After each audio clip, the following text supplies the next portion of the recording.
नमस्कार, मैं शिव। आप देख रहे हैं लाइव यूपी न्यूज 24।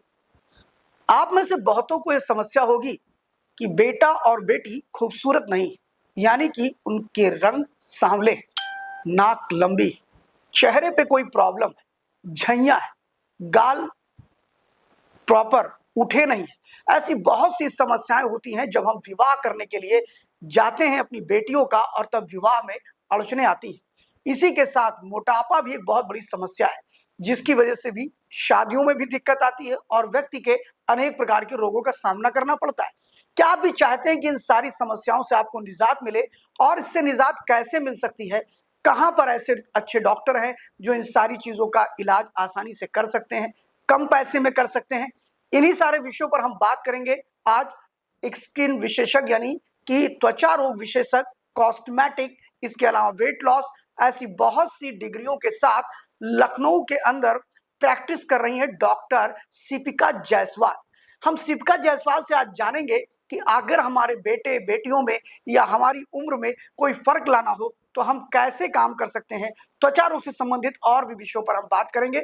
आइए चलिए बात करते हैं सिपिका जायसवाल जी से। और हाँ, आपको ये भी बता देते हैं, सिपिका जायसवाल जी ने एमबीबीएस तो भारत में किया, लेकिन बाकी अपनी डर्मेटोलॉजी की पढ़ाई लंदन से किया, वेट लॉस में डिप्लोमा लंदन से लिया, एनेस्थेटिक मेडिसिन की जो पढ़ाई है वो उन्होंने जर्मनी से किया, इसके अलावा कॉस्मेटिक की जो पढ़ाई है वह दुबई से किया, और स्पेन से भी आपने डिग्री ली है। आपको इसी के साथ अब बहुत देर ना करते हुए हम बात करते हैं डॉक्टर सिपिका जायसवाल से। नमस्कार डॉक्टर साहब।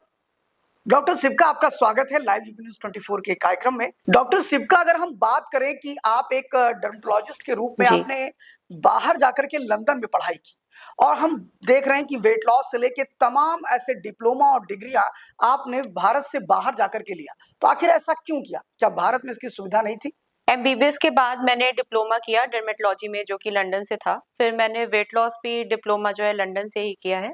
फिर मैंने माइक्रो पिगमेंटेशन, जो कि परमानेंट मेकअप होता है, इसको मैंने दुबई से किया है, बायोटच इंस्टीट्यूट से। कॉस्मेटिक गायनेकोलॉजी में मैंने मास्टर्स किया है स्पेन से। और इसके अलावा एस्थेटिक मेडिसिन, जिसको हम लोग कॉस्मेटिक सर्जरी या कॉस्मेटिक मेडिसिन कहते हैं, इसकी फेलोशिप मैंने जर्मनी से ली है। जो आपके प्रश्न का दूसरा भाग है कि आपको क्यों लगा कि आपको लंदन जाना चाहिए इसको करने के लिए, तो मुझे ऐसा पता चला था ऑनलाइन सर्च करते हुए कि डर्मेटोलॉजी के बारे में काफी अच्छा ज्ञान आपको लंदन में मिल सकता है। इसकी एक विस्तृत पढ़ाई होती है लंदन में। अच्छा, तो मुझे लगा वहां जाते हैं और इसको और अच्छे से समझते हैं कि जो नई तकनीक जो अभी इंडिया में नहीं आई है, वो उनके पास विकसित है, उसको सीख के हम उस चीज को यहाँ भारत में लाके कर सकते हैं। डॉक्टर सिपिका, आपसे एक सबसे महत्वपूर्ण प्रश्न ये है कि अक्सर देखा जाता है कि त्वचा रोग विशेषज्ञ जो होते हैं वो एक्सफोलिएटर का प्रयोग सबसे अधिक करते हैं। इसका क्या परिणाम क्या होता है, इसके लाभ क्या होते हैं और इसके नुकसान क्या होते हैं? हमारे दर्शकों को बताने का कष्ट करें। एक्सफोलिएशन बेसिकली केमिकल पील्स वगैरह में यूज होता है या क्रीम्स के फॉर्म में आता है। इसमें AHA और BHA होता है। ये एक तरीके के केमिकल्स होते हैं जो आपको फ्रूट्स, फूड, इन सब में मिल जाते हैं। इससे आपकी त्वचा पे जो डेड स्किन होती है या दाग धब्बे होते हैं, वो निकल जाते हैं। पर ज्यादा एक्सफोलिएट नहीं करना चाहिए। हफ्ते में एक बार ही एक्सफोलिएशन का प्रयोग करना चाहिए अगर आप क्रीम या स्क्रब यूज कर रहे हैं।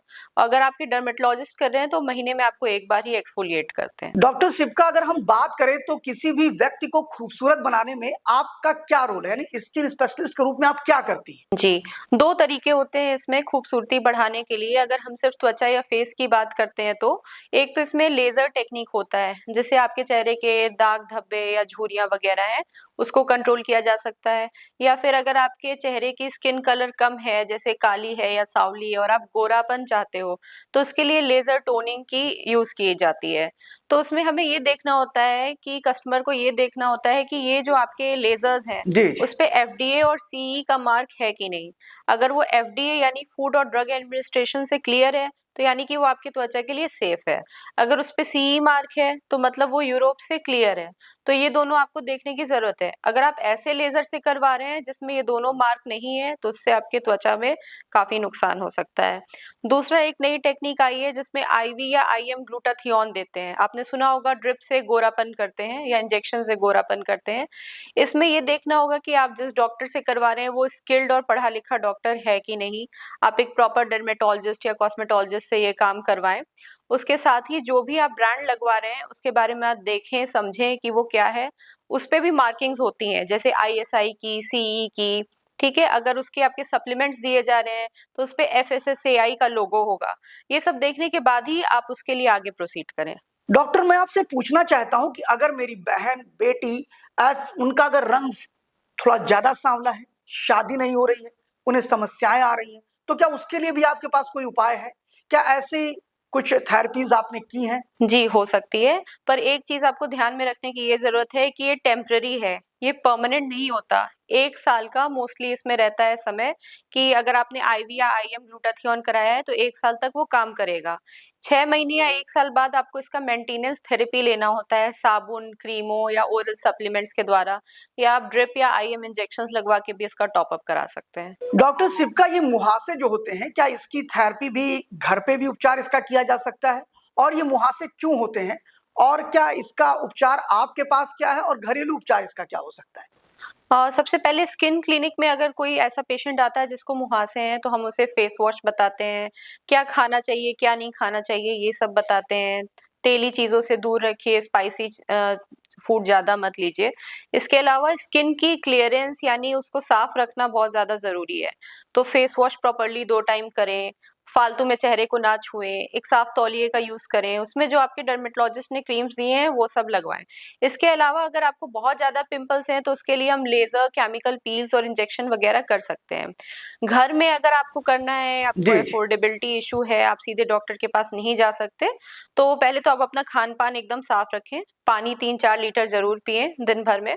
इसके अलावा अपना चेहरा एकदम साफ रखिए और उसपे टी ट्री ऑयल आता है, जो आपको आराम से अमेज़न या किसी भी ऑनलाइन उससे मिल जाएगा, उसको आप लगा सकते हैं सुबह और शाम। कोई एक सनस्क्रीन यूज़ करिए, एटलीस्ट एसपीएफ 30, एसपीएफ 50 का, एक्ने के लिए सेफ हो, वो भी आपको ऑनलाइन प्लेटफ़ॉर्म्स पे मिल जाएँगे। उसको आप नियमित रूप से लगाइए कि उसके दाग धब्बे आपके चेहरे पे ना छूटें। ज़्यादा शुगरी फूड अवॉइड करिए, जितना ज़्यादा मीठा आप लेंगे, उतना ज़्यादा देखा गया है कि एक्ने बढ़ता है, या अगर आप डेयरी प्रोडक्ट्स बहुत ज़्यादा ले रहे हैं, दूध-दही बहुत ज़्यादा ले रहे हैं या अंडे की सफ़ेदी बहुत ज़्यादा खा रहे हैं, तो भी मुहासे होते हैं, तो आप इन सबको घर पे कंट्रोल करके ठीक रह सकते हैं। डॉक्टर, क्या भारत और लंदन की जी। थेरेपी में कोई बेसिक अंतर है या ज़्यादा अंतर है? देखिए, मैंने तो एमबीबीएस अपना इंडिया से ही किया हुआ है, काफ़ी अच्छी यहाँ मेरी पढ़ाई हुई थी। इसके बाद ये जब मुझे पता चला कि लंदन में जाके डर्मेटोलॉजी के बारे में नई चीज़ें सीखी जा सकती हैं, तो मैं वहाँ गई और पढ़ के वापस आई। इसके बाद मुझे अपने प्रैक्टिस में ये फ़ायदा मिला कि बहुत सारे ऐसे टेक्नीक जो यहाँ इंडिया में नहीं आए हुए हैं, वो मैं यहाँ पे लेके आई, तो मुझे लगता है कि लंदन में पढ़ाई करने का मुझे फ़ायदा मिला है। डॉक्टर सिप्का, जैसा कि आप भी जानते हैं कि जो मॉडर्न मेडिसिन है, यानी कि अगर आधुनिक चिकित्सा विज्ञान की हम बात करें, तो ये अभी महज़ 16वीं शताब्दी में आया है और उसके उसके बाद इसका विकास शुरू हुआ, नए-नए प्रयोग शुरू हुए। लेकिन उससे जी, पहले अगर जी। हम बात करें तो हमारे ग्रामीण क्षेत्र में हमारी जब दादी थी, नानी थी, उनकी भी दादी-नानी जब थी, तो लोग बिना किसी उपचार के भी इतने सुंदर लगते थे, इतने अच्छे दिखाई पड़ते थे। तो आखिर वो कारण क्या था कि तब लोग ज़्यादा सुंदर दिखते थे बिना मॉडर्न मेडिसिन के? आज मॉडर्न मेडिसिन आने के बाद ज़्यादा लोग आपके पास आ रहे हैं, कारण क्या है इसका? ये आपने बहुत अच्छा सवाल पूछा है। पहले के जो लोग थे, उनको सब कुछ पता था, सब कुछ आता था। जैसे सुश्रुत को जो है कहा गया है कि इन्होंने चिकित्सीय पद्धति प्रॉपर्ली पूरे वर्ल्ड में शुरू की। इनकी वजह से सर्जरी, मेडिसिन सब कुछ आगे बढ़ा है। पर आजकल हर चीज़ डिवाइड हो गया है, जैसे आयुर्वेदा अलग हो गया, यूनानी अलग हो गया, मॉडर्न मेडिसिन अलग हो गई है। पहले के लोग इकलौता इंसान सब जानता था, उसको मॉडर्न मेडिसिन भी पता थी, उसे एलोपैथी भी पता थी, उसे यूनानी और सिद्ध दवाइयाँ भी पता थी। पर आज एक डॉक्टर सब कुछ नहीं जान सकता। हर चीज़ में बहुत ज़्यादा डाइवर्सिफ़िकेशन हो गया है। पहले के लोगों को पता था कि आप क्या खाएँगे और क्या नहीं खाएँगे, उससे आपको कौन-सी बीमारी नहीं होगी। घर में महिलाएँ लेप का प्रयोग करती थीं, उसको घर में किचन में जो आपको आराम से जो चीज़ें मिल जाती थी, उसको बना के अपने बच्चों को दे देती थी, या इवन घाव पे लगा देते थे, तो वो चीज़ें आपकी ठीक हो जाती थी। आज के ज़माने में टेक्नोलॉजी हाई-फाई हो गई है, लोग वो सब चीज़ें सीखना नहीं, समझना चाहते। अपने हमारी दादी-नानी को जो चीज़ें पता थी, वो आज के डेट में हमें नहीं पता। तो यही कारण है कि आज सब कुछ होते हुए भी, सारी टेक्नोलॉजी होते हुए भी, हमें सब कुछ नहीं पता। इसलिए पहले की महिलाओं को ये भी पता था कि क्या खाओगे और क्या लगाओगे, तो धूप से भी आपका कुछ नहीं होगा, आपको कोई बीमारी नहीं होगी, कोई बीमारी आपका बाल-बांका नहीं कर पाएगी, पर आज के लोगों को कुछ नहीं पता। डॉक्टर सिप्का, मैं आपसे एक प्रश्न करना ये चाहता हूँ कि आजकल हेयर जी। फॉल एक आम समस्या बन गई है।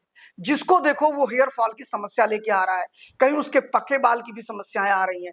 ऐसे में हेयर फॉल को लेकर आप क्या सजेशन देना चाहेंगी?